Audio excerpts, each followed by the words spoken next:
Praise lord. మీ అందరికీ దేవుని నామమున వందనాలు. బాగున్నారా? ఉదయకాల సమయంలో దేవునితో మాట్లాడుతున్న మాట వెనుక వాక్యాన్ని ధ్యానం చేద్దాం. సామెతల గ్రంథం 3వ అధ్యాయం 2వ వచనాన్ని మనం ధ్యానం చేయగలిగితే అక్కడ రాయబడుతున్న మాట, నీకు శాంతి కలుగు చేయును అనే మాట మనం చూస్తూ ఉంటాం. దేవుడు మనకు శాంతిని కలుగు చేస్తాడు. ఎప్పుడు కలుగు చేస్తాడు? మీరందరూ కూడా, మనం అందరం కూడా కోరుకునేది ఏంటంటే మన జీవితాల్లో శాంతి కలగాలని, నెమ్మది కలగాలని మనం ఆశిస్తూ ఉంటాం. కానీ మన జీవితాల్లో శాంతి ఎప్పుడు జరుగుతూ ఉంటుంది? ఎప్పుడు శాంతిని దేవుడు మనకు కలుగు చేస్తాడు? ఎప్పుడు మనకు నెమ్మది కలుగుతుంది అంటే, చూడండి, మొదటి వచనం చెప్తా ఉన్నాడు. 3వ అధ్యాయం మొదటి వచనంలో, నా కుమారుడా, నా ఉపదేశములను మరువకము, నా ఆజ్ఞలు హృదయపూర్వకముగా గైకొనుము, అవి దీర్ఘాయువును సుఖజీవంతో గడుపు సంవత్సరములను శాంతిని నీ కలుగు చేయను. దేవుని యొక్క ఉపదేశాన్ని ఎప్పుడైతే నువ్వు హృదయపూర్వకంగా గ్రహిస్తావో, దేవుని యొక్క ఆజ్ఞలను ఎప్పుడైతే హృదయపూర్వకంగా గ్రహిస్తావో, అప్పుడు దేవుడు నీకు శాంతిని కలుగు చేస్తాడు.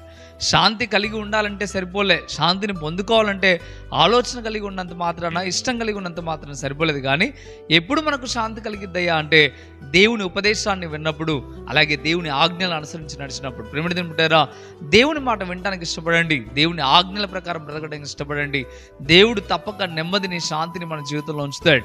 ఈరోజు నెమ్మది పొందాలని ఆశ నీకుంది, కానీ నెమ్మది పొందాలి అంటే తప్పక దేవుని మాట వింటాను నువ్వు ఇష్టపడాలి. ఆయన ఉపదేశాన్ని, ఆయన ఆజ్ఞల్ని పాటించు. దేవుడు తప్పక నీకు నెమ్మదిని, శాంతిని కలుగు చేస్తాడు.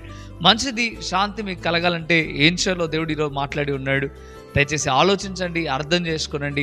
ఇకనైనా ఆ రీతిగా బ్రతకడానికి ఇష్టపడండి. ఈ మాటలు, ఈ వాగ్దానం మీ చేతుల్లో నెరవేరాలని కోరుకుంటా ఉన్నాను. మీరు కూడా కోరుకున్నట్లయితే, ప్రభువా, ఇక మీదట నేను నీ ఆజ్ఞ అనుసరిస్తాను, ఇక మీదట ప్రభువా నీ ఉపదేశాన్ని నేను వింటాను ప్రభువా అని దేవునితో మాట చెప్పడం ప్రారంభించు. మంచిది, ప్రార్థన చేద్దామా? ప్రార్థన. పరిశుద్ధుడా, గొప్ప దేవుడా, మీకు లెక్కలేని స్తోత్రం నైనా. ఉదయకాల సమయంలో స్పష్టంగా, తేటగా మీరు మాతో మాట్లాడారు. అందరిని బట్టి వందనాలు.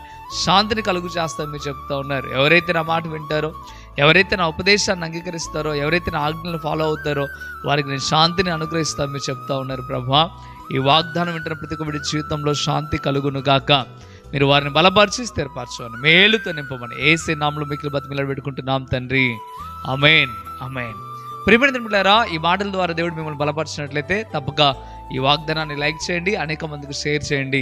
ఇంతవరకు కృపా TV India YouTube channel subscribe చేసుకోకపోతే ఇకనైనా మీరు సబ్స్క్రైబ్ చేయండి. ప్రభు మిమ్మల్ని, మీ కుటుంబాలను దీవించి ఆశీర్వదించి మేలు చేయును గాక. ఆమేన్. God bless you.